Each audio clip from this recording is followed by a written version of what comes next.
Many of you guys are wanting the ultimate guide to martial infantry in 2025, which did shock me, but there's many martial infantry lovers out there in the Age of Empires mobile community. So I'm going to go through the two formations that you can start off with and work towards to actually have potentially a long-term, free-to-play kind of friendly march that you can be using in the game. So smash like, comment, and subscribe, and let's dive into today's video. To start off with these martial swordsmen, you got to realize all of them are available on the tavern section. So you're going to be pulling tavern tickets to get these heroes. And yes, you can get them all in Season 1, completely free to play, and over time you will be able to max these heroes out. But as a suggestion here, you will be trying to progress to one upgraded formation as a martial swordsman. That's the only progression that you can be going with this lineup. So that is a little disclaimer before we go ahead. So the first formation I do want to show off is the samurais. It is the good old samurais that we do love to know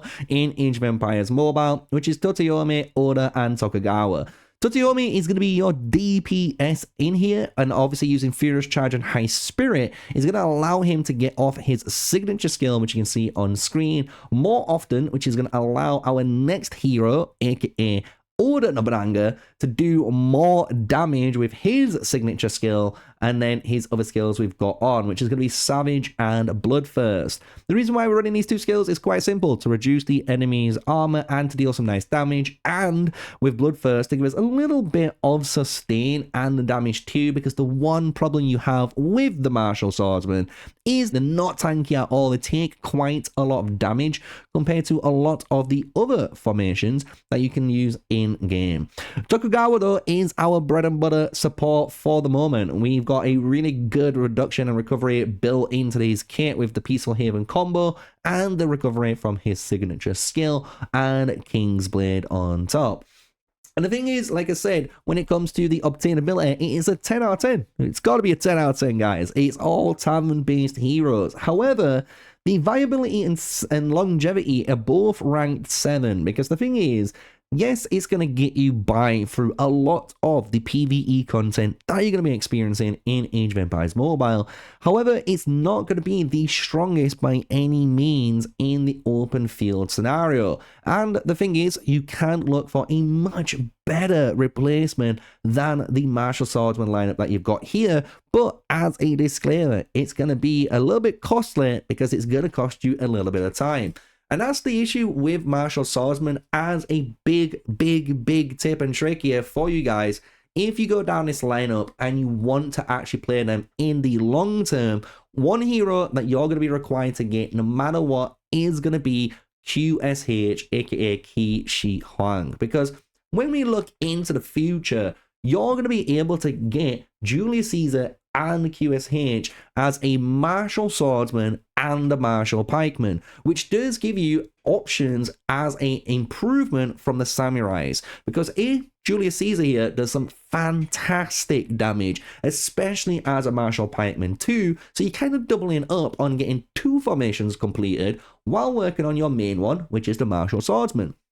QSH though is a Season 5 Mightiest Governor hero, and if you're able to win that Mightiest Governor event and unlock him by being in the top 10, you're going to actually get a very powerful martial pikeman and martial swordsman too that provides you with damage immunity as well as some really cool customizable skills that you can be running. So with that information, what is going to be your martial swordsman upgrade from Season 1 that you're going to be working towards? Well, it's quite simple. It's Julius Caesar, Queen Dido, and Qi Shi Huang.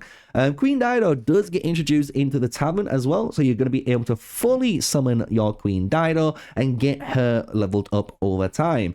Julius Caesar though, when it comes to obtainability, obviously takes a hit. It's a 7 because this is going to be your first hero that's required through Hero Rally or Heroic Expedition. Completely free to play friendly still. Technically, you can use your Empire coins on both currencies to unlock this hero, but obviously being a spender, you're able to spend on pop-ups and bundles in order to get more sculptures for your hero.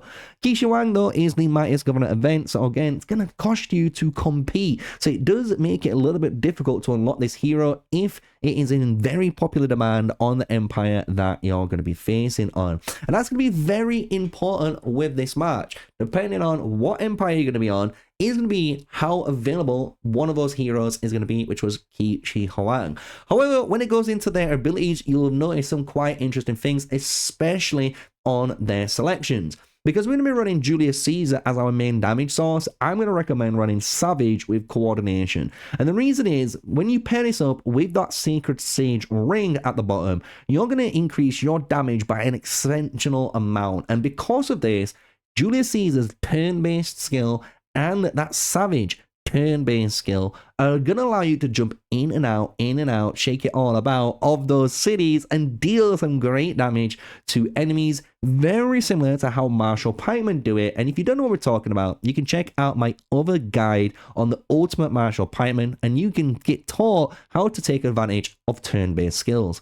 But coming back to this video, Queen Dido, giving us that King's Blade, is going to buff up Qi Shi Huang as well as Julius Caesar for their damage, which is great, while using her signature skill to actually recover units and give yourself, you've guessed it, that Peaceful Haven trigger, which I absolutely love. And Qi Shi Huang doing the same thing, recovering troops, triggering Peaceful Haven, but more importantly, giving you that damage immunity state and a triple offensive to give you a bit of damage and potentially that damage taken bonus onto the enemy, so your Julius Caesar can work out a little bit more.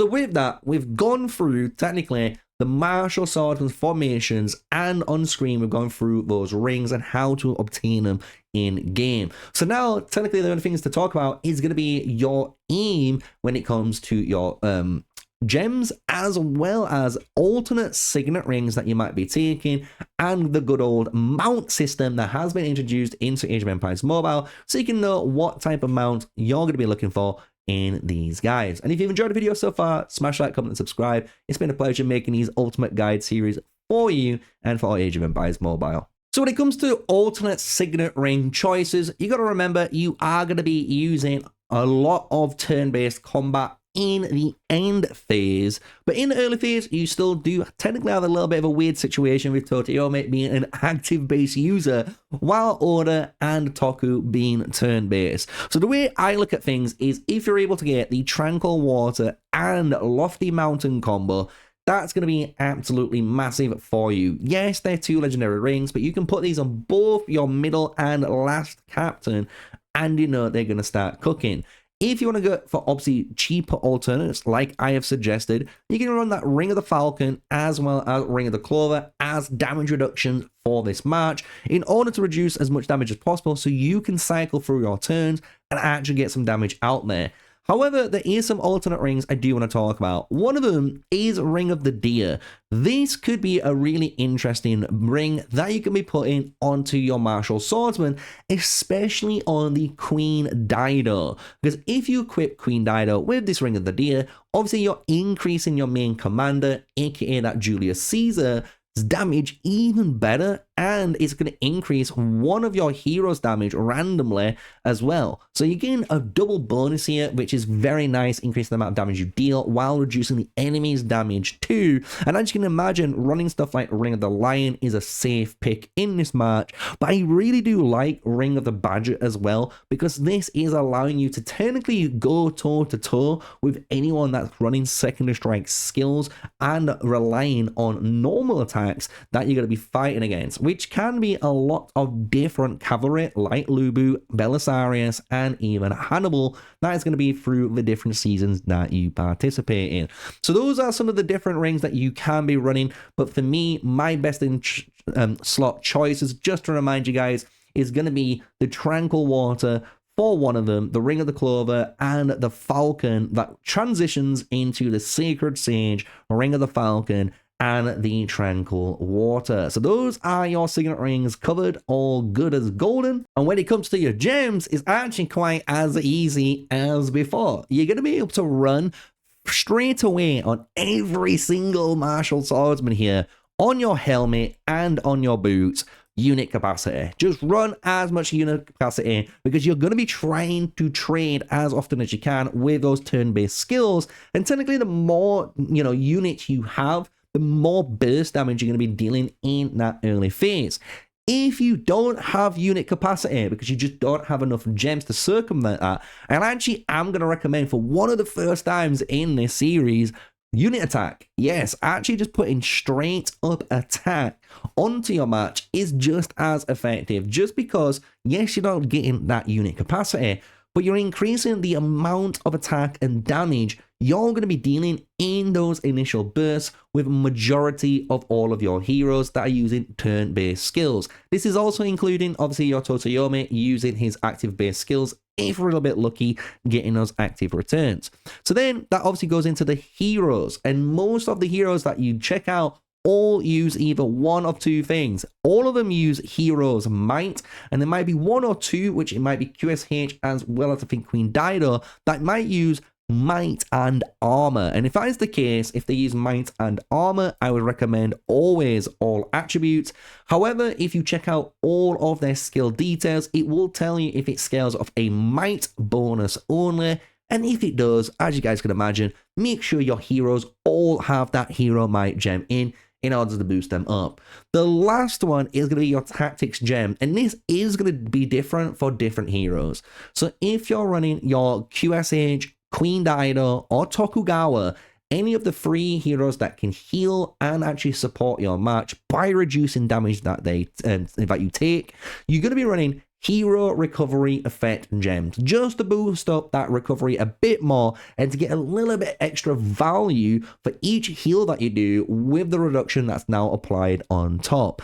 If you're not a support-based hero and you're Totoyomi, exclusively Totoyomi, you're going to be running the Hero Active Skill gems. That is again because your main skill and the only skill that you run is an active-based skill that deals damage. The other two are basically passive-based effects to increase that activation chance of your signature skill. And then when we check out our last heroes, the Julius Caesars out there and so on, we're going to be running our turn-based skills. So if you're using Oda Nobunaga, obviously Julius Caesar as well, going to be turn-based skill damage gems to increase those damage that you're going to be dealing. So now we've gone through those gems, we've gone through Signet Rings, we've actually gone through all of the formations that you're going to need. The last thing to talk about is going to be the mounts and traits that you're going to be looking for to excel this marches a little bit further. So when it comes to mounts, the actual traits that you're going to be looking for are quite easy again to follow. If you're a Totoyomi only player, you're going to be looking for Overpower. This is going to increase the active skill might damage that you're going to be using, which is obviously applicable to him.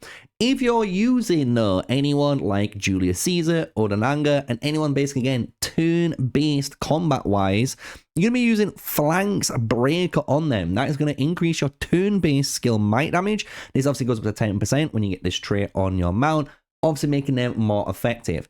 Now, anyone else that's technically maybe your QSH, maybe your Queen Dido and Tokugawa, when it comes to their traits, you're going to be going all the way down and you're going to be looking for that one at the top, the good old Lifesaver.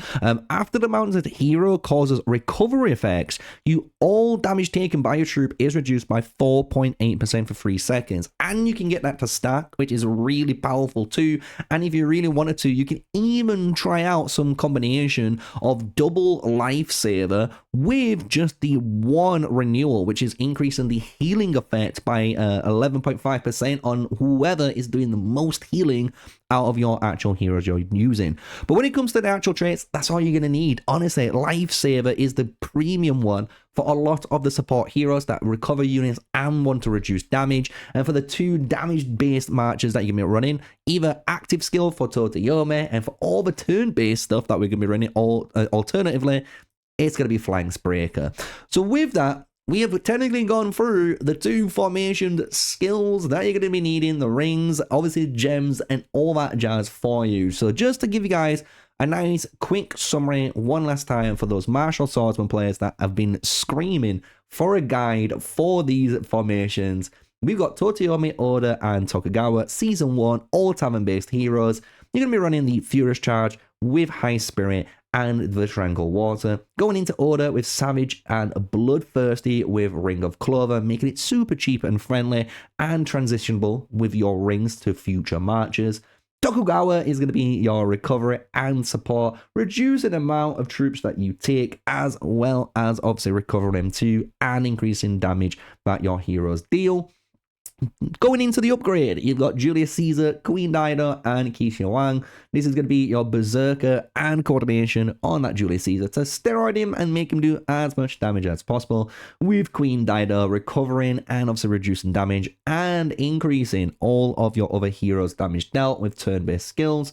Then your Qixi Huang is going to have that Peaceful Haven and that triple offensive to do, again, some great old damage, and more importantly, to reduce and recover troops that you're going through when you're cycling between his own damage immunity. And with that, that is everything. That is all I can give you for now with the MArshal Swordsman. And just remember, as I kind of said earlier on, when it comes to these heroes, both of your Qixi Huang and Julius Caesar here can be used as martial pikemen too. And honestly, Qixi Huang looks like an all-star pikeman to be unlocking anyway for your account. So if you've not checked out my full guide of obviously the ultimate guide on martial pikemen, check out that video. It's already been out last week, I believe, and you can have a little bit of fun and find out some more tips and tricks there. So with the next video, stay safe, stay sneaky. Peace out, guys.